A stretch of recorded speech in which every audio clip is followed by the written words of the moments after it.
Corona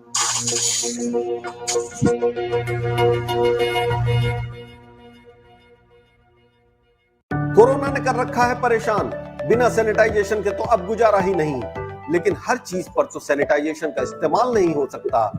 सब्जी, फल, अखबार, ऑफिस फाइलें, मास्क, लिफाफे, घड़ी, चश्मा जैसी हर चीज जिस पर लिक्विड सैनिटाइजर का प्रयोग नहीं कर सकते, उसके लिए प्रयोग कीजिए रक्षक यूवी सैनिटाइजेशन बॉक्स, जिसमें हर चीज बिना गीली हुए सैनिटाइज हो जाती है।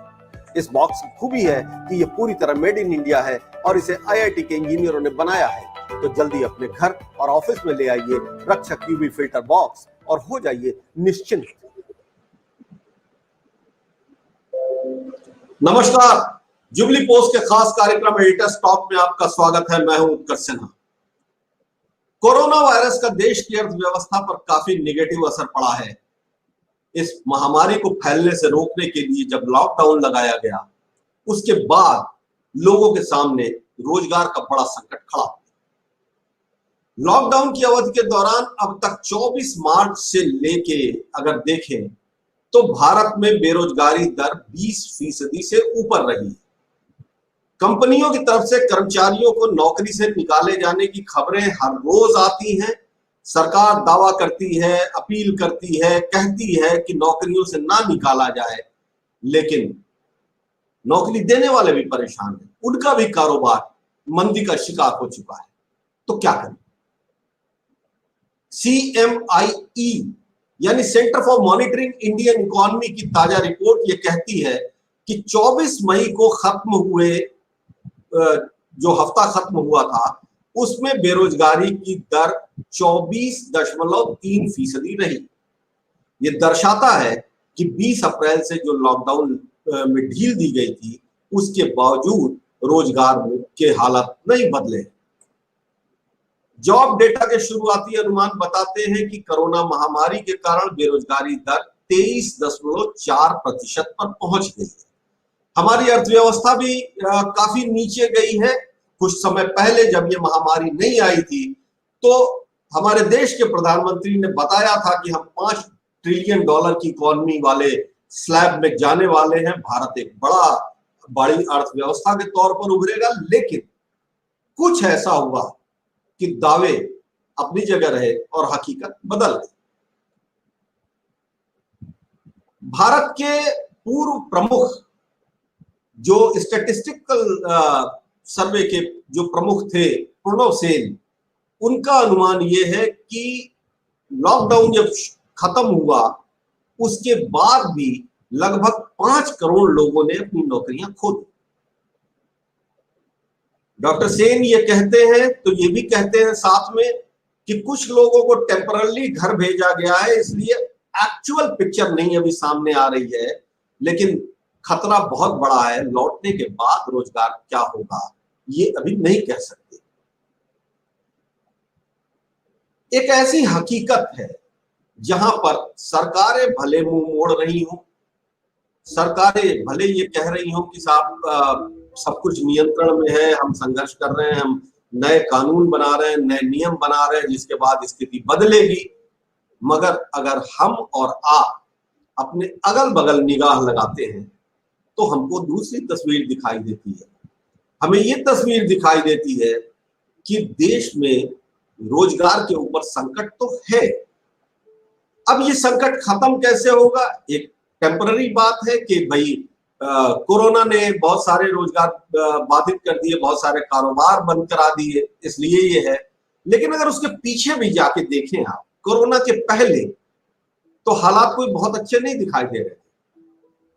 हालात तो कुछ ऐसे थे कि इकोनॉमी स्लो डाउन में जा रही थी। बहुत सारे आर्थिक विशेषज्ञों ने इसके ऊपर बात भी की थी, सवाल भी उठाए थे, बहुत सारी बातें की थी, लेकिन सरकार नहीं मान रही थी। तो ठीक बात है, सरकार को अपनी इमेज का सवाल है और बीच बीच में कुछ कोशिशें हुई। अब इस कोरोना के बाद की स्थिति देखें, रोजगार कम है, धंधा बंद है। सरकार जितने भी राहत पैकेज ला रही है आम जनता के लिए, वो सबके भीतर एक ही बात है, कर्ज दवा हर मर्ज की। और कर्ज की बात आती है तो बैंक सामने आते हैं। तो बैंकों के ऊपर बोझ भी बढ़ गया है और उनके सामने खतरे भी बढ़ गए हैं।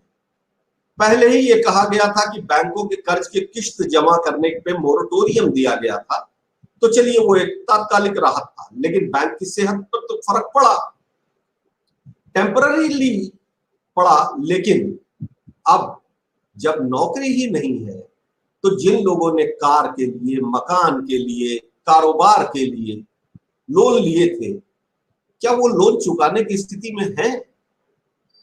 और अगर लोन चुकाने की स्थिति में नहीं है तो जाहिर सी बात है कि बैंकों के सामने जो एक बड़ा पहले एक समस्या थी एनपीए की, वो समस्या कुछ और बढ़ने वाली है। पहले जो एनपीए था, पिक्चर में थोड़ी सी तब्दीली ये हो सकती है कि पहले जो एनपीए था वो बड़े कॉर्पोरेट घरानों की वजह से था, बड़े लोन थे जो बैड लोन में कन्वर्ट हो गए। लेकिन अब जो नया खतरा है वो ये है कि एजुकेशन लोन की भरपाई कैसे होगी, रिटेल लोन की भरपाई कैसे होगी, और ये सब कुछ जब हो रहा है तो इस बीच में सरकार बैंकों के मर्जर की बात कर रही है, बैंकों के प्राइवेटाइजेशन की बात कर रही है, और बैंकों को नए कर्ज देने के लिए नए नए नियम ला रही है। तो बैंकर भी दबाव में है, एक तरफ बेरोजगारी, दूसरी तरफ बैंकों का दबाव। मुझे लगता है, जुबली पोस्ट को यह लगता है कि ये एक ऐसा मुद्दा है जिसके पर बात करनी बहुत जरूरी है, क्योंकि देश का हर चौथा आदमी अगर बेरोजगार है और सबकी उम्मीदें उस बैंक पर है जो बैंक खुद खतरे में है, तो बात तो करनी पड़ेगी। और इसीलिए आज हमने इस बात को अपना मुद्दा बनाया, और हमारे साथ जो मेहमान इसके ऊपर बात करने के लिए हैं उनका परिचय मैं कराता हूं। सौम्य दत्ता जी हैं। Saumya Dutta ji all India bankers officers confederation के बड़े पदाधिकारी हैं। वेद माथुर जी हैं। माथुर साहब पंजाब नेशनल बैंक के जीएम रह चुके हैं, बैंक को बहुत अच्छे से समझते हैं, बैंक की सेहत को समझते हैं। और हैं हमारे साथ मनीष हिंदवी। मनीष भाई सामाजिक अर्थशास्त्री हैं, पूरे अर्थशास्त्रीय मामलों पर इनकी निगाह बहुत ढंग से रहती है, तो बात भी मनीष भाई से ही शुरू करना ज्यादा सही है। मनीष भाई जी, बेरोजगारी के आंकड़े डरा नहीं रहे? उत्कर्ष भाई, डरा तो ये कोरोना के पहले से भी रहे थे। अगर आप याद करें तो पिछले साल जो आंकड़ा आया था, सरकारी एजेंसी का ही आंकड़ा था कि बेरोजगारी 45 साल के हाईएस्ट पे थी। तो कोरोना तो वही है कि मेरा रोने का मन था, आंख में कुछ पड़ गया तो आंसू निकल आए। बेरोजगारी तो पहले ही बहुत थी, इसने तो और उसको बढ़ा दिया है। तो हम ये शब्द ही गलत है कि बेरोजगारी अचानक से कोरोना की वजह से आ गई। बेरोजगारी थी इकोनॉमी में, इकोनॉमी स्लगिश थी, धीरे चल रही थी, पिछले 9 क्वार्टर से लगातार गिर रही थी। कोरोना के पहले वाले क्वार्टर तक लगातार गिरी है, अब तो गिर रही थी ही। तो इकोनॉमी तो पहले से ही मेस में थी, इस पर लगातार चर्चा तो हम लोग करते रहे हैं। इस कोरोना ने उस घाव को बढ़ा दिया है। हमारे कोरोना का जो हमारा डील करने का तरीका रहा है, उसने और खराब कर दिया है, समस्याएं बढ़ा दी हैं। तो बेरोजगारी की बात सिर्फ यूं मत करिए कि बेरोजगारी बढ़ गई है। नहीं, बात तो ये सही बात है कि अगर हम देखें तो पिछले 2 सालों से करीबन भारत की अर्थव्यवस्था बहुत अच्छी नहीं मानी जानी चाहिए, और ना वो रोजगार सृजन का सवाल था तो वो भी नहीं था, और अब ये महामारी, और दूसरी तरफ ये जो कर्ज वाला जो पूरा मामला है। माथुर साहब, ये जो गवर्नमेंट का फॉर्मूला है, आप देख रहे हैं कि पहले भी ये था कि एग्रीकल्चर लोन को लेके बड़े सवाल थे, सब्सिडी को लेके सवाल थे, बैड लोन्स बहुत हो रहे थे, तो बैंक तो पहले से प्रेशर में था। अभी जितने राहत पैकेज बता रही है सरकार, उसमें भी ये कह रही है कि भाई आपको लोन देना है, एमएसएमई को दे दो, चाहे पटरी दुकानदारों को दो, तो ठीक बात है, लेकिन बैंक का रिस्क तो बढ़ गया है ना। देखिए उत्कर्ष जी, मैं सबसे पहले तो एक अवधारणा है वो दूर करना चाहूंगा कि आम तौर पे आम बैंक कर्मचारी या आम आदमी ये सोचता है कि बैंकों के जो लोन खराब हो रहे हैं, एनपीए बढ़ रहा है, वो किसानों के कारण या एमएसएमई के कारण बढ़ रहा है, जबकि वस्तु स्थिति है कि जो एनपीए है उसका लगभग 75% हिस्सा ऐसा है जो उद्योगों को दिया हुआ, बड़े उद्योगपतियों ने लिया है। जैसे आप उसमें अनिल अंबानी जी को ले सकते हैं, या भूषण स्टील को ले लें, एसआर को ले लें, वीडियोकॉन को ले लें। तो इस तरह के जो उद्योगपति हैं ये मेजर जिम्मेदार हैं। इन्हीं की वजह से यस बैंक जैसे बैंक फेल हुए हैं और इन्हीं की वजह से एनपीए बढ़ रहा है, पहली बात। दूसरी बात यह है कि इस अर्थव्यवस्था में सरकार के सामने या बैंकों के सामने ये विकल्पहीनता की स्थिति है। यदि बैंक एग्रीकल्चर और एमएसएमई को लोन नहीं देंगे तो इस अर्थव्यवस्था के पुनर्जीवित होने की संभावनाएं बिल्कुल खत्म हो जाएंगी। तो ये तो मजबूरी समझ लें आप सरकार की या बैंकों की। अब बात आती है, देखिए बैंकों में एनपीए बढ़े, भले उद्योगों के कारण बढ़े, एग्रीकल्चर में भी एनपीए हुआ है, मैं नहीं कहता वहां नहीं हुआ है, लेकिन ये बैंकों ने क्या प्रोविजनिंग करके अपने नेट एनपीए कम कर लिए। तो जो नेट एनपीए बैंकों का पिछले साल 3.7% था, जबकि उससे पहले वाले साल में 6% था। तो इस बार एनपीए तो निश्चित रूप से बढ़ेगा। उसका कारण क्या है कि जैसा आपने भी कहा अपनी शुरू के अंदर कि हमारे यहाँ बेरोजगारी बढ़ रही है। अब देखिए बेरोजगारी बढ़ने का जो सीधा सीधा फर्क पड़ा है, हो सकता है हमारे रिटेल लोन्स पे पड़े, किसी ने हाउसिंग लोन लिया है, एजुकेशन लोन लिया है, वो नहीं दे पा रहा है, उसमें बड़ा जो नुकसान इस इकोनॉमी को या बैंकों को होने वाला है वो ये है कि जब बेरोजगारी बढ़ेगी और लोगों के पास परचेजिंग पावर नहीं रहेगी तो उसका दुष्परिणाम ये होगा कि डिमांड कम हो जाएगी और पूरी की पूरी जो अर्थव्यवस्था है उसकी धड़कन जो है, उसकी हार्ट बीट है वो डिमांड से चलती है, मांग से चलती है। तो जब मांग ही नहीं होगी तो उत्पादन करने वाला क्या उत्पादन करेगा? तो नेचुरल उद्योगों को इससे दिक्कत आएगी और बैंकों के बड़े उद्योगों के अकाउंट भी एनपीए होंगे। लेकिन एक और महत्वपूर्ण बात की और मैं आपका ध्यान आकर्षित करना चाहूंगा कि इस देश के अंदर बहुत बड़े उद्योगपति ऐसे हैं, बहुत बड़ी संख्या में, जिनका काम ही बैंकों से लोन लेके हजारों करोड़ के और खाना है। तो उनको क्या है, एक तरह का बहाना मिल जाएगा कि अर्थव्यवस्था हमारी खराब थी इसलिए वो पूरा पूरा ऋण उठा लेंगे। यहाँ मैं आपकी और हमारे दर्शकों की जानकारी के लिए एक चीज बताना चाहूंगा जो कि दुर्भाग्य है इस देश का, कि आज एक व्यक्ति यदि 10 लाख रुपए का लोन चाहता है तो उसको सिक्योरिटी देनी पड़ती है भारत सरकार के मार्ग निर्देशों के अनुसार अधिकांश लोन में। अब मुद्रा या स्टैंड अप की बात छोड़ते हैं, ज्यादातर ऋणों में उनको सिक्योरिटी देनी होती है। लेकिन जो बड़े उद्योगपतियों को ऋण दिए जाते हैं हजारों करोड़ रुपए के, उनमें कोई सिक्योरिटी नहीं होती, कोई कोलेटरल सिक्योरिटी नहीं होती है। तो वो लोग यदि ये सिद्ध करते हैं कि हमें जो लॉस हुआ है वो जेन्युइन बिजनेस लॉस है, तो उनको बैंक उनके खिलाफ कोई कार्रवाई नहीं कर सकता। आप कोई सा भी देखिए, बैंकों में जितने भी हिंदुस्तान के बड़े उद्योगपति हैं उनका एक बड़ा हिस्सा ऐसा है जो अपने ऋणों को जेन्युइन बिजनेस लॉस सिद्ध करके ऐश कर रहा है। हजारों करोड़ खा गए, आज वो बड़े बड़े बंगलों में रह रहे हैं, बड़ी बड़ी गाड़ियां हैं उनके पास 4-4, 5-5 करोड़ रुपए की, लेकिन वो रिकॉर्ड के अंदर जैसे कहा जाए दिवाली हो गए। अनिल अंबानी जी को इस ग्रुप का मैं हेड मान सकता हूँ कि वो ऑन रिकॉर्ड दिवाली है, जबकि अदरवाइज वो अरबपतियों खरबपतियों जैसा जीवन स्तर में। तो बहुत से लोगों को मिल जाएगा ये कहने का कि हमें जेन्युइन बिजनेस लॉस हो गया। ठीक बात है, ठीक बात है।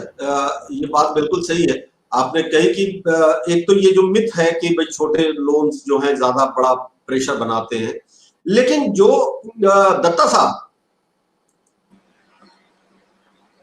आप सुन पा रहे हैं हमें? दत्ता साहब आपको आवाज आ रही है? हाँ आवाज आ रही है। अरे फाइन। तो दत्ता साहब ये जो अभी माथुर साहब बात कर रहे थे या जो उसके पहले हमने इकोनॉमी के ऊपर बात की, तो ये तो अपनी जगह पे है, लेकिन इस बीच में ही गवर्नमेंट जो है वो पहले तो बैंकों का मर्जर किया उसने और उसके बाद अब बैंक्स के शेयर्स को वो लिक्विडेट कर रही है, मतलब वो अपनी जिम्मेदारी वहां से खत्म कर रही है।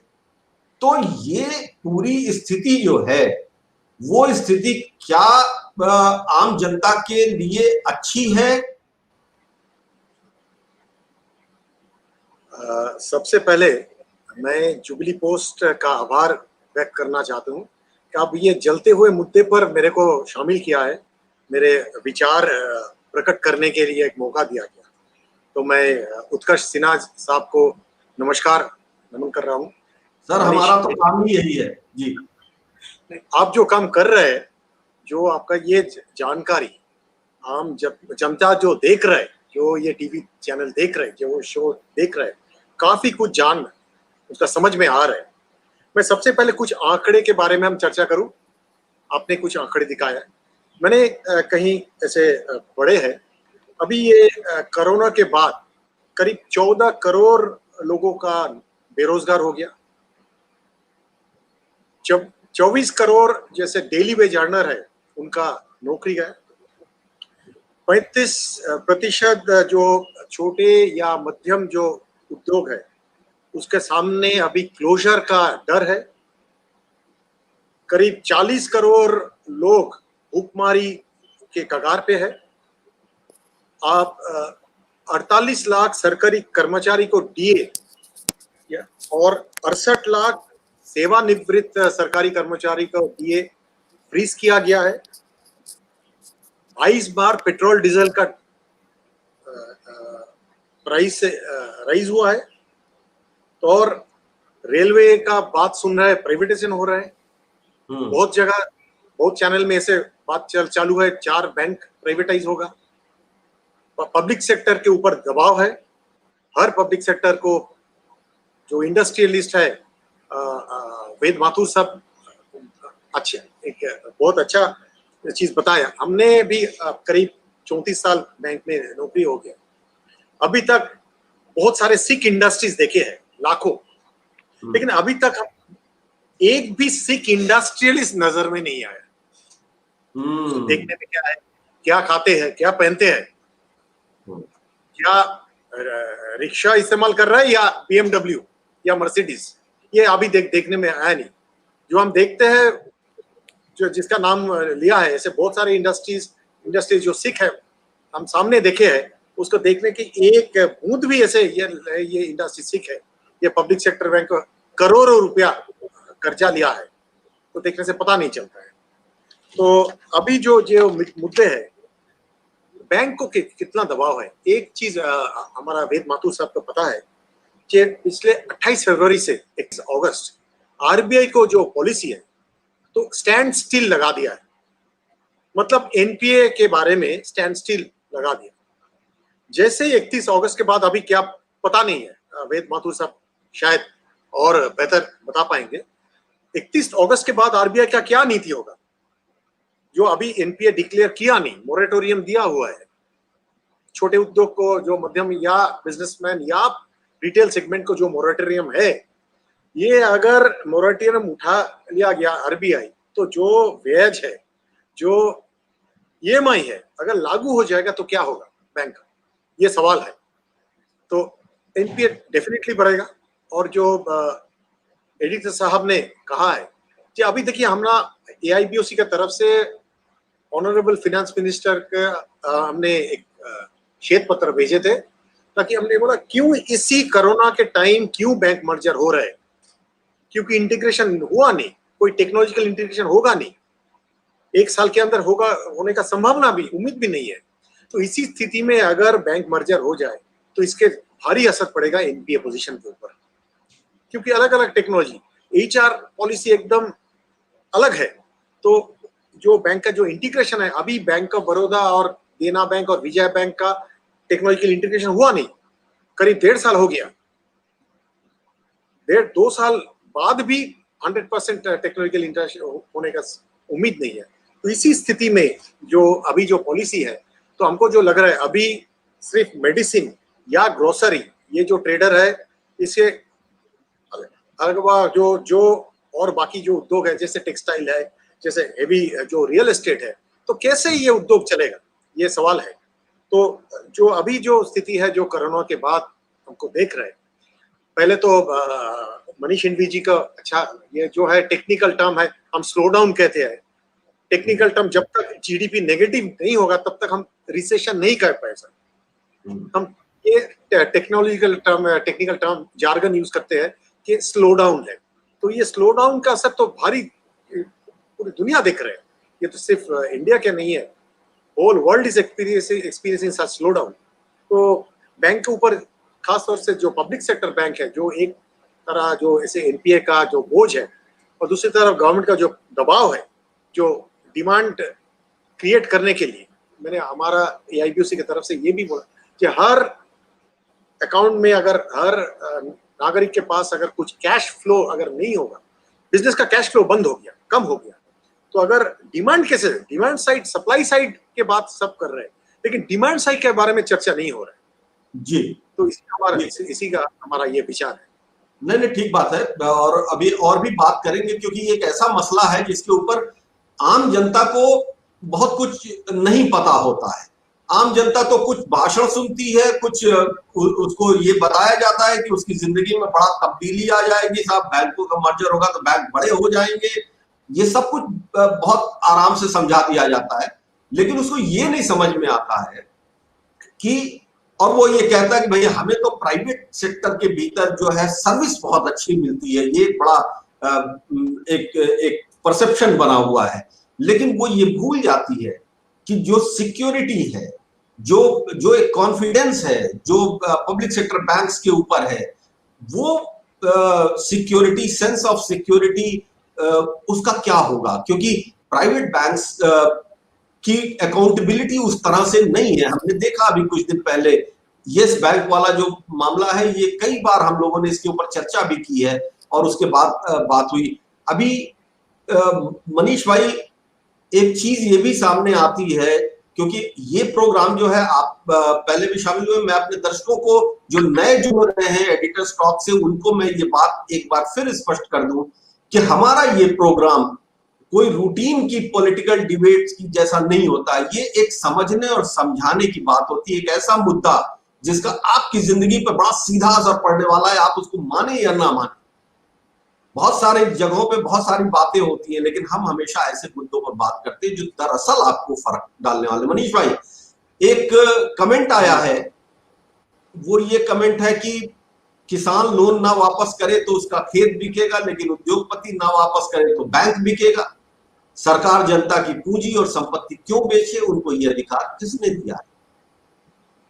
ये सवाल हमने दिया है जी, हमने दिया है। मंदिर, मस्जिद, धर्म, जाति पर वोट करेंगे, फिर आप डिमांड करेंगे कि साहब बेचा ना जाए। क्यों ना बेचा जाए? जब उनसे पैसा लेकर इलेक्शन लड़े गए, आपको पैसा चाहिए, इलेक्शन के समय लोगों को पैसा भी चाहिए, शराब भी चाहिए। हम लोग वोट अपने सबसे कम कीमत अगर समझते हैं तो वोट की समझते हैं, सबसे आसानी से दे देते हैं तो वोट। कभी धर्म के नाम पे उत्तेजित हो जाते हैं। दुष्यंत कुमार ने कहा तुम्हारे पांव के नीचे जमीन नहीं है, अफसोस ये है कि तुम्हें फिर भी यकीन नहीं है।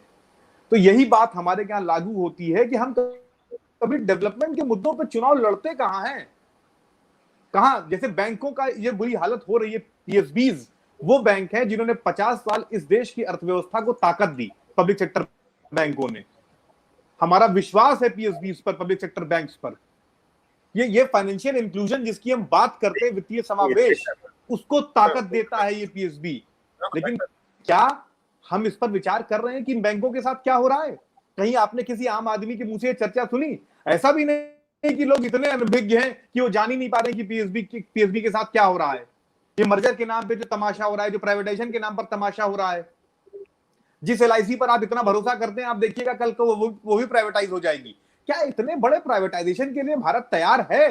ये सवाल हम सब लोगों को अपने आप से उठाने पड़ेंगे। इसके लिए किसी बैंक के अधिकारी या यूनियन का नेता या अर्थशास्त्री होने की जरूरत नहीं है। ये हमारी आपकी जिंदगी से जुड़ा मुद्दा है। एक छोटा सा एग्जांपल आपको दे दूं, मैं यूनियन बैंक में लॉकर लेने के लिए गया, उन्होंने मुझसे कहा कि आपको साल भर में 1400 रुपए देने हैं। मैं एचडीएफसी में गया, उन्होंने मुझसे 6000 रुपए मांगे, मैं भाग आया वापस। मैंने यूनियन बैंक में लॉकर ले लिया, सेम लॉकर वही 1400 में, वही 5,500 और 6,000 रुपए में।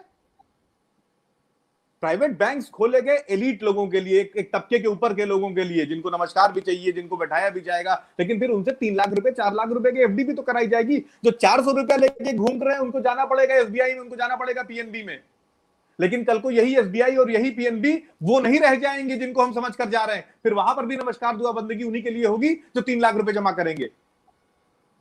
माथुर साहब, आज जरूरत है इसके विरोध की। माथुर साहब, मनीष जी ने जो बात कह दी, वो बात आप तो लंबे टाइम तक एक पीएसयू बैंक के बड़े अधिकारी रहे, और मैं दर्शकों को बता दूं कि माथुर साहब ने अपने अनुभव के ऊपर एक किताब भी लिखी है इसी विषय के ऊपर।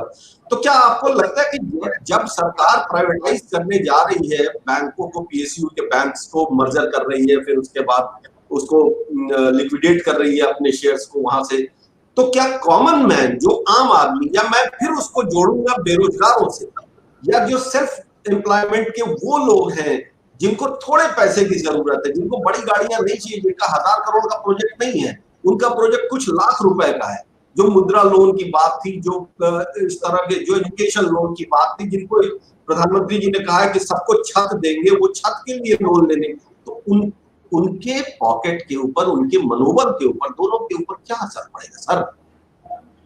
देखिए, मैं आपको इतिहास में ले जाना चाहूंगा। आपको वो दिन याद होंगे जब लाल बहादुर शास्त्री जी हमारे प्रधानमंत्री थे, तो उन दिनों अनाज का उत्पादन इतना कम था कि प्रधानमंत्री अपील करते थे कि मंगलवार का व्रत करिए कि हमारे पास अनाज नहीं है। आज हम अनाज का एक्सपोर्ट कर रहे हैं, निर्यात कर रहे हैं, दूसरे देशों को भेज रहे हैं। तो इसमें बहुत बड़ा योगदान सरकारी बैंकों का रहा। ये जो नेशनलाइजेशन हुआ और उसके बाद राष्ट्रीयकृत बैंकों की जो संवेदनशील अप्रोच रही स्वरोजगार के प्रति, एग्रीकल्चर, किसान के प्रति, उससे उत्पादन बढ़ा। एक और मैं आपको छोटा सा एग्जांपल देना चाहूंगा। पहले जब हम गांव में जाते थे तो बरसात के मौसम में जगह जगह आपको बैल से खेती करते हुए लोग दिखते थे, लेकिन आप जब आज हम गांव में जाते हैं तो हमें जगह जगह ट्रैक्टर दौड़ते हुए दिखाई देते हैं। तो ये जो परिवर्तन आया है ये सरकारी बैंकों की वजह से आया। तो सबसे पहली महत्वपूर्ण बात तो यह है कि सरकारी बैंकों का जो योगदान रहा इस अर्थव्यवस्था में, तो वो बिल्कुल अद्भुत है। यदि आप ये बैंक नहीं होते और इनकी अप्रोच नहीं होती प्राइवेटी सेक्टर के प्रति, जो प्राथमिकता प्राप्त क्षेत्र थे, एग्रीकल्चर, सेल्फ एम्प्लॉयमेंट, एमएसएमई, तो आपका जीडीपी बहुत कम होता। पहली महत्वपूर्ण बात यह है। दूसरी महत्वपूर्ण बात यह है कि आप अमलगमेशन या विलय करने जा रहे हैं। मैं उत्तर प्रदेश का उदाहरण देता हूँ कि उत्तर प्रदेश से निकल के उत्तराखंड बना। आप ईमानदारी से बताइए कि यदि उत्तराखंड आज इसी का हिस्सा होता या झारखंड बिहार का हिस्सा होता तो क्या उन्नति कर पाता? उसका कारण क्या है कि जब ये प्रदेश छोटे हुए तो उनका नियंत्रण बेहतर हो पाया, विकास की योजनाएं बेहतर हो पाई।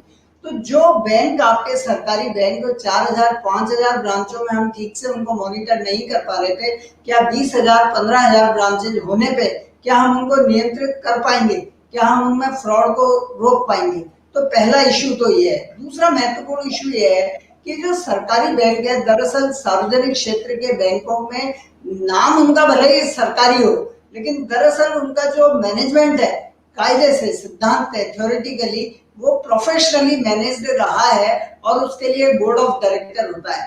लेकिन सवाल ये हुआ कि सार्वजनिक क्षेत्र के बैंकों में जो बड़े लोन डूबे, जो बड़े बड़े लोगों को हमने लोन दिया, विजय माल्या से लेके, और एक लंबी फहरिस्त है इसकी, एसआर हुआ या भूषण स्टील हुआ, तो ये सारे लोन बोर्ड ऑफ डायरेक्टर ने पास किए। उस बोर्ड ऑफ डायरेक्टर ने पास किए जिसमें भारत सरकार का प्रतिनिधि बैठता था, जिसमें भारतीय रिजर्व बैंक के प्रतिनिधि बैठते थे, जिसमें इंडिपेंडेंट डायरेक्टर बैठते थे। तो कुल मिला के मैं कहना चाहूंगा कि जो सार्वजनिक क्षेत्र के बैंकों में जो बड़े लोनों में घपले हुए, उसका एक बड़ा कारण यह है कि इनके जो बोर्ड के डायरेक्टर्स थे उनकी कोई अकाउंटेबिलिटी नहीं थी, उनकी कोई जवाबदेही नहीं थी। तो उनकी जवाबदेही होनी चाहिए थी। दूसरी बात यह है कि हम हर समस्या का समाधान यदि प्राइवेटाइजेशन समझते हैं तो इस बात का भी जवाब दिया जाना चाहिए कि बैंक के अंदर यस बैंक कैसे डूबा है, यस बैंक के अंदर लोगों का पैसा कैसे डूबा, इस बात का जवाब दिया जाना चाहिए। देखिए, मेरा ये मानना है कि जब तक कोई बैंक सरकारी है या सार्वजनिक क्षेत्र का उपक्रम है तो उस पर ट्रांसपेरेंसी है। आप उसमें बहुत सारी चीजें आरटीआई में भी पूछ सकते हैं, उसके अलावा उसमें कैट का इंस्पेक्शन होता है, दुनिया भर के इंस्पेक्शन होते हैं। लेकिन जब वो प्राइवेटाइज हो जाएगा, किसी अनिल अंबानी जैसे की बपौती बन जाएगा, तो निश्चित है कि घपले होंगे। आप यस बैंक तो एक उदाहरण है, यदि प्राइवेटाइज होते हैं ये सार्वजनिक क्षेत्र के बैंक तो उसमें और ज्यादा घोटाले होंगे। तो ये जो कदम है सरकार का प्राइवेटाइजेशन का या अमलगमेशन का, वो निश्चित रूप से सही नहीं है और ये सरकार का एक सेल्फ डिक्लेरेशन भी है कि हम मैनेज नहीं कर सकते। उत्कर्ष जी तो आप नहीं कर सकते।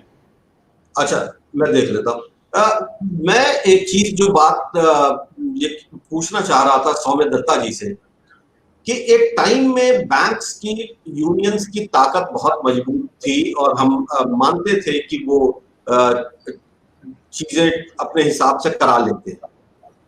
हमने लेकिन देखा कि अपने सैलरीज के इंक्रीमेंट के लिए आपको कितनी लड़ाई लड़नी पड़ी और फाइनल जो सेटलमेंट हुआ वो भी बहुत सेटिस्फैक्टरी तो नहीं मान रहे बैंकर्स से। मेरी जब बात होती है तो वो कहते हैं हाँ ठीक है, लेकिन बहुत कुछ अभी होना चाहिए था। आखिर आप माथुर साहब जैसा व्यक्ति बता रहा है, मनीष जी जैसा व्यक्ति बता रहा है कि प्रॉब्लम्स कहाँ हैं, लेकिन आप लोग इस बात को लेकर के गवर्नमेंट को या इकोनॉमिस्ट को, जो गवर्नमेंट की या नीति आयोग को, मैं इसलिए कह रहा हूं कि नीति आयोग बराबर ये सिफारिश कर रहा है, तो नीति आयोग को ये क्यों नहीं बता पा रहे हैं कि इन चीजों इस तरह का अप्रोच ठीक नहीं है? अच्छा, सबसे पहले माथुर साहब ने जो एक बात बताया बैंक बोर्ड के बारे में, उसके विषय हम कुछ कहना चाहते हैं। हर बैंक बोर्ड में एक एम्प्लॉयड वर्कमैन डायरेक्टर का प्रोविजन है, एक ऑफिसर डायरेक्टर का प्रोविजन है। पिछले 5 सालों में अभी कोई बैंक बोर्ड में ना कोई प्रतिनिधि है ऑफिसर या वर्कमैन का। बैंक रिकमेंड कर रहे हैं, DFS रिकमेंड कर रहे हैं, कैबिनेट से प्रपोजल वापस आ रहे हैं। All India bank officers conference की तरफ से हम दिल्ली हाई कोर्ट में केस बरकरार है, जहाँ डायरेक्शन भी है कि आप ये जल्द से जल्द ये पोस्ट फिलअप कीजिए। देखिए, इतना बड़ा मुद्दे चर्चा हो रहा है, जैसे बैंक का मर्जर लेकर, कोई HR पॉलिसी लेकर कोई भी एक भी नोट ऑफ डिसेंट नहीं हो रहा है। AIBOC की तरफ से जब मर्जर इशू हो रहा, हर बैंक बोर्ड ऑफ डायरेक्टर को हमारा सेक्रेटरीट से मेल गया है कि आप बताइए, we want please show your backbone in posterity. बाद में ये ना पता चले कि आप जो काम किया वो मिर्जाफर के लायक हुआ, कि इतिहास जो है आप बदल करना चाहते हैं। ये 50 वर्षों का जो नेशनलाइजेशन जो बेनिफिट जो सुफल है, आप ये प्राइवेट मर्ज होने का बाद ये फिर भी हम नए साहूकार के हाथों में बैंकों को सौंप रहे हैं। तो इसके खिलाफ आवाज उठाने के लिए आप कुछ बताइए बोर्ड में, लेकिन एक भी डायरेक्टर कुछ कहा नहीं और हमारा तरफ से कोई प्रतिनिधि नहीं था। आज भी वो पद खाली है, केस चालू है। हर बार मिनिस्ट्री से ये बोल रहा है हम कोशिश कर रहे हैं, प्रोसेस जारी है। जैसे ही एक मर्जर का अनाउंसमेंट हो रहा है, बोले अभी तो बैंक मर्जर का इशू है, डायरेक्टर की जरूरत नहीं है। ऐसे 2-3 साल ऐसे चल रहा है, मामला चालू है, लेकिन ये डेलिबरेट अटेम्प्ट है सरकार की ताकि एक भी नोट ऑफ डिसेंट ना दिया जाए। और जो आप यूनियन के बात बोल रहे हैं, ये हमारा जो पहले मर्जर हुआ विजया बैंक और देना बैंक, हमने जमकर लड़ाई किया, जो जितना हमारा ताकत है। होल इंडिया में हम हड़ताल हुआ, डेमोन्स्ट्रेशन हुआ, सोशल मीडिया, ट्वीट्स, कुछ भी डेमोन्स्ट्रेशन एवरी डे, हर दिन किसी ना किसी कोने पे कोई ना कोई डेमोन्स्ट्रेशन कर रहा था। लेकिन अभी ये स्थिति में कोरोना के टाइम में हमको ये नया सोच ले आना पड़ेगा, कैसे इकट्ठा करें। क्या सोशल मीडिया रेवोल्यूशन होगा या सड़क पे, इसके ऊपर चर्चा होना चाहिए। क्या नए तरीका अपनाना पड़ेगा। ठीक बात है। देखिए, तरीके क्या है, तरीके में जो सबसे बड़ी बात है, चाहे आप डेमोन्स्ट्रेशन में जाइए, चाहे आप स्ट्राइक में जाइए, चाहे सोशल मीडिया को अपना टूल बनाइए, लेकिन मैसेज कम्युनिकेट होना चाहिए। और मैसेज, मैं एज ए मीडिया पर्सन मैं हमेशा इस बात को कहता हूं, आई एम सॉरी टू से दिस, बट मैं ये हमेशा कहता हूं कि जब यूनियंस आज कोई अपनी डिमांड करती हैं तो उनका टोन कन्विंसिंग, उनके वर्ड्स वो कन्विंस करने के लिए, एक्सप्लेन करने में थोड़े कमजोर पड़ते हैं। मैं ये नहीं कहता हूं कि नहीं समझ में आता, लेकिन मैं ये कहता हूं कि थोड़े कमजोर पड़ते हैं। जब तक आप अपने ऑडियंस को एड्रेस नहीं करेंगे तो बहरहाल that's a part of story strategy. मैं थोड़ा सा उधर चला गया था। मनीष भाई प्रोग्राम के लास्ट में हैं हम, तो हमको एक चीज ये बता दी, कहानी सारी हमने समझ ली। माथुर साहब ने सारा डिटेल बता दिया, दत्ता साहब ने भी बता दिया उनका कंसर्न क्या है। लेकिन हमको एक चीज समझनी होगी और हमारे ऑडियंस को भी इस चीज समझना जरूरी है। दो बातें, एक तो ये कि जो एम्प्लॉयमेंट की जो दशा है वो इतनी खराब है, तो डिमांड तो जनरेट करानी पड़ेगी, और डिमांड जनरेट करानी है तो बैंक्स को बीच में आना पड़ेगा, तो बैंक्स को बीच में लाना पड़ेगा। और लेकिन दूसरी तरफ मनीष जी का नेटवर्क शायद ब्रेक कर गया है, ये थोड़ा सा टेक्नोलॉजी की प्रॉब्लम है। हालांकि फिर यही बात है कि भी हम तो इस वक्त ऐसे दावों के बीच में है कि डिजिटल क्रांति भारत में होने वाली है, हो चुकी है, और डिजिटल क्रांति का ये एक उदाहरण है। लेकिन बात में जो कह रहा था वो यही कह रहा था कि भाई अनएम्प्लॉयमेंट के हालात को तो खत्म करना पड़ेगा, और अनएम्प्लॉयमेंट के हालात को खत्म करने के लिए एम्प्लॉयमेंट जनरेशन के लिए भी पैसा पंप करना पड़ेगा। तो क्या ऐसा रास्ता हो माथुर साहब, क्या ऐसा रास्ता हो कि सरकारें बैंक का इस्तेमाल भी करें, एम्प्लॉयमेंट जनरेशन भी करें, और बैंक भी सिक्योर रहे, और हमारा कारोबार भी सिक्योर रहे, हमारा लोन भी सिक्योर रहे, और लोन लेने वाला जो रीपे करने वाला उसकी कैपेसिटी भी बढ़े, वो रीपे करे, और उसके बाद फिर वो चीजें चले जाए। माथुर साहब प्लीज। देखिए सिन्हा साहब, जो भारतीय बैंकिंग है उसकी सबसे बड़ी समस्या ये है कि जो ये लैंडिंग सिस्टम है वो बड़े बड़े लोन हो हजारों करोड़ के, या मुद्रा का कोई 50,000 का लोन हो, उसमें पूरी तरह से राजनीति घुस गई है। आज यदि बैंक जेन्युइनली लोन बांटते हैं मुद्रा के अंदर, या एग्रीकल्चरिस्ट को, या इवन उद्योगपतियों को, तो गलत नहीं है, लेकिन अब ये इसमें हर चीज में राजनीति आ गई। तो राजनीति जहां आ जाती है तो वहां राजनीति के कई जगह कोई सरपंच है, विधायक है, यहाँ तक कि मंत्री भी, वो दबी जबान से कहीं ना कहीं ये संदेश देते हैं कि ये सरकारी बैंक का आप लोन लो, चुकाना नहीं चुकाना आपकी इच्छा की बात है, आप चाहें तो चुकाएं, चाहे तो ना चुकाएं। तो ये जो राजनीति है ये अलग हो जाए। देखिए मैं ये कहता हूं कि बिना गारंटी बैंक चाहे जितने लोन दें, शर्त यह है कि इससे एक तो राजनीति हटे, पहली महत्वपूर्ण शर्त मेरी। दूसरी शर्त यह है कि जो सरकार इस पे गारंटी देती है, सरकार उसको कहती है भाई आप मुद्रा लोन दो, हम आपको गारंटी देंगे, लेकिन वो गारंटी योजना ऐसी होती है कि उसमें इतने सारे पेच होते हैं कि बैंक 1 करोड़ का नुकसान उठा देगा तो उसको मुश्किल से 20-25 लाख का दावा मुश्किल से मिलेगा, मुश्किल से। तो उसके बजाय गवर्नमेंट की ऐसी स्कीम बनाए कि आप भाई मुद्रा में लोन दीजिए, आप किसानों को लोन दीजिए, यदि ये डूब जाता है तो 90% हम देंगे, क्योंकि ये पैसा जो है वो बैंक का नहीं है, ये पैसा आम जनता का है। इसलिए आम जनता का पैसा यदि हम सरकार के कहने से किसी को दे रहे हैं तो सरकार उसकी गारंटी भी ले। जैसे मुद्रा लोन है तो 90% सरकार देगी और डूब जाते हैं तो, और उसकी जो गारंटी योजना है सरकार की, मुद्रा लोन डूबने पे सरकार देती है हमको पैसा बैंकों को, वो इतनी कॉम्प्लिकेटेड होती है कि उसमें मिलता मुलाता कुछ नहीं है, उसमें लॉस ही रहता है बैंकों को, बड़ी समझदारी से बनाई हुई होती है उनके फाइल पे। तो यहाँ ईमानदारी बरतने की जरूरत है और राजनीति को इससे निकाले जाने की जरूरत है। एक बात और मैं विनम्रता पूर्वक कहना चाहूंगा, वो आपने सवाल यूनियंस के बारे में उठाया कि भाई यूनियंस की पकड़ क्यों कमजोर होगी। देखिए मुझे दत्ता साहब क्षमा करेंगे, लेकिन मैं एक बात कहूंगा कि यूनियंस का जो फोकस रहा वो बैंक के भीतर रहा, बैंक के अंदर उनका फोकस है, लेकिन बैंक के बाहर जो सरकार है उसके ऊपर जिस तरह का उनका प्रेशर या कम्युनिकेशन, प्रेशर तो एक सेकेंडरी स्टेज है, मैं समझता हूँ कि जो हमारा कम्युनिकेशन है सरकार के साथ वो भी प्रॉपर नहीं है, और एक अविश्वास का वातावरण है।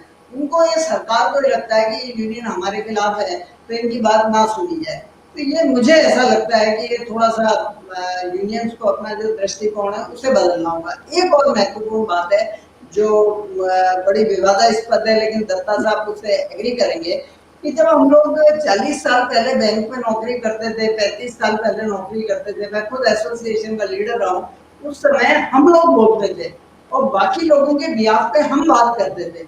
लेकिन जब से सोशल मीडिया आया है मैं देखता हूँ कि लोग इतना, हर आदमी नेता हो गया। अब उसमें हर जो मेंबर है वो आईबॉक का प्रेसिडेंट है, दत्ता साहब के अलावा 10 लाख प्रेसिडेंट है, तो वो दिन रात ट्वीट करते हैं, इवन वो जोक्स होते हैं, वो जोक्स में वो फाइनेंस मिनिस्टर को टैग कर देते हैं। तो यदि आप उसकी ग्रेविटी ये बना देंगे, मजाक करेंगे, हास परिहास करेंगे और एफएम को जोक मार रहे हैं आप, तो क्या आपकी गरिमा रहेगी। तो मैं सोचता हूँ कि जो मेंबर है, मैं आपको रोक रहा हूँ क्योंकि टाइम टाइम लिमिट हो रहा है। मनीष भाई, मैं आपसे जो सवाल पूछ रहा था उसका जल्दी से जवाब दे दीजिए। जी, अनएम्प्लॉयमेंट को भी चेक करना है, रोजगार बढ़ाना है तो बैंक को बीच में लाना ही पड़ेगा, बैंकों को सिक्योर भी करना है और बैंकों को पीएसयू के स्टेटस को मेंटेन भी रखना है। तो ये कैसे हो पाएगा और क्या ये होना बहुत जरूरी है? जल्दी से 1 मिनट के भीतर। देखिए, ऐसा है, जो बेरोजगारी बढ़ी है इसका सब कॉज एंड प्रॉन समझिए। बेरोजगारी बढ़ी है तो लोगों के पास पैसा नहीं है, वो रिटेल पे डिफॉल्ट करेंगे। लेकिन बेरोजगारी बढ़ी क्यों है? क्योंकि इंडस्ट्रीज काम नहीं दे पा रही, उनका भी धंधा बंद है, तो वो अपने डिफॉल्ट करेंगी, यानी पूरी इकोनॉमी मिस में है। इसका सिर्फ एक सबसे बड़ा हल है कि सरकार को इकोनॉमी में डिमांड जनरेट करनी पड़ेगी, और सरकार वही नहीं कर रही है। सरकार क्या हल बार बार लेकर आ रही है? जिसको पैसा चाहिए लोन ले लो, लोन ले लो। अरे पुराना ही नहीं दे पा रहे, नया कहां से ले लें? देखिए, जो स्मॉल माइक्रो मीडियम एंटरप्राइजेस हैं, उनको सरकार उनका इंटरेस्ट वेव ऑफ करे, और जैसा माथुर साहब ने कहा, पैसा तुरंत दे, बैंकों को ना छोड़ दे कि तुमको देते रहेंगे। दूसरी बात यह है कि सरकार जो आम लोग हैं उसमें कैसे उनके खाते, तो आप वेज बिल को बियर करिए इंडस्ट्रीज के, कि चलिए 50% वेज बिल, हम एक तरीके से वर्किंग कैपिटल हो जाएगा।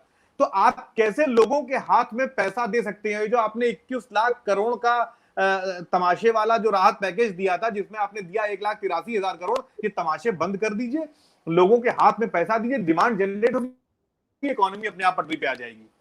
ठीक बात है, थैंक यू। दत्ता साहब, लास्ट कमेंट, अगर आप कुछ इस जो सवाल मैंने पहले उनसे पूछा था, माथुर साहब से और फिर मनीष जी से, तो आपको क्या रास्ता दिखता है वो जल्दी से बता दीजिए, और उसके बाद अगर कोई बात कहना चाहे तो बता दीजिए, हमारे पास 1 मिनट का वक्त है। देखिए, टोटल जो पब्लिक सेक्टर बैंक का जो एनपीए लेवल है, उसमें सिर्फ 20% रिकवरी हो जाए तो किसी बैंक का कोई कैपिटल इन्फ्यूजन जरूरत नहीं होगा। एक दो, जो बैंकों का हेयर कट, अभी जो नया जो जार्गन है, जो हेयर कट जो इंडस्ट्रियलिस्ट को फेवर में है, एक इंडस्ट्री जो मान लीजिए 1000 करोड़ आउटस्टैंडिंग है, उसको हेयर कट करके और एक इंडस्ट्रीज खरीद रहा है 200 करोड़ में या 150 करोड़ में, तो ये विन विन सिचुएशन है। जो लोन लिया, कर्ज लिया है, वो भाग गया, और जो वही खरीद रहा है 150 करोड़ में, 850 करोड़ जो लॉस हो रहा है आम आदमी का सरकारी बैंकों का, इसके ऊपर चर्चा होना चाहिए, इसके ऊपर इन्वेस्टिगेशन होना चाहिए। ऐसे हेयर कट कैसे हो रहा है?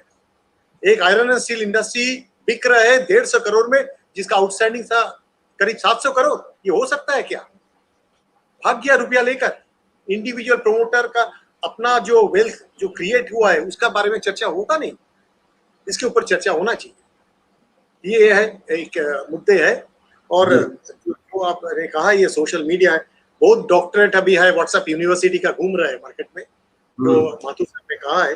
लेकिन हमने जमकर लड़े थे जब एफआरडीआई बिल हमारा एआईबीओसी के तरफ से, हम आम आदमी के पास गांव-गांव में हमने कैंपेन किया इसके खिलाफ आवाज उठाने के लिए। उसका असर पड़ा, सरकार को एफआरडीआई बिल वापस लेना पड़ा।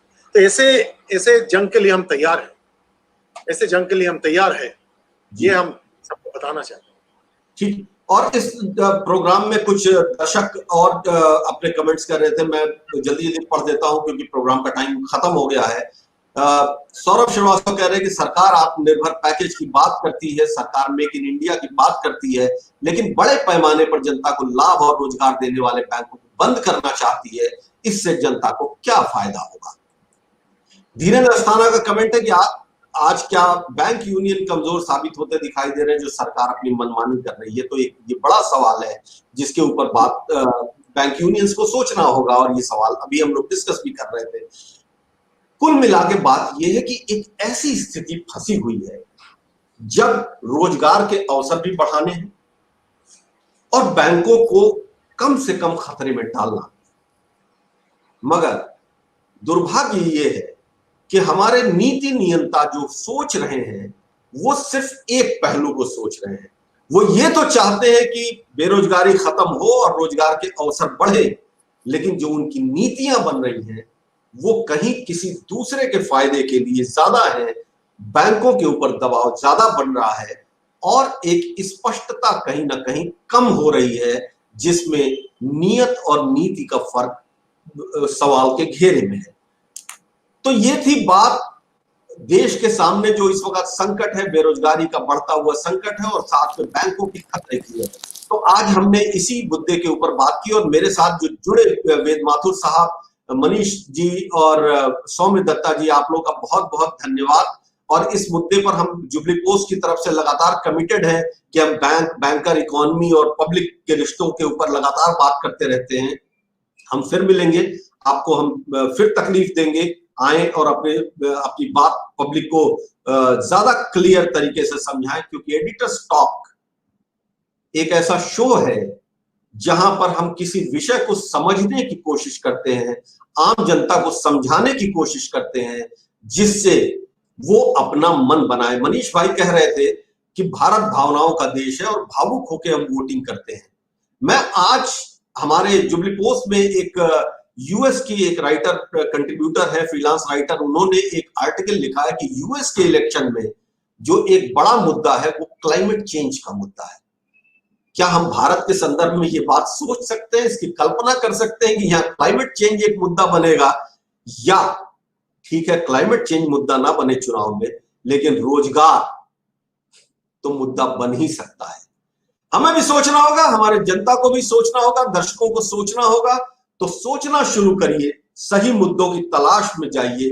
भावनात्मक मुद्दे तात्कालिक रूप से आपको खुश कर सकते हैं, लेकिन जिंदगी भावना से नहीं चलती, उसकी कड़वी हकीकतें उसके सामने हमेशा रहती है।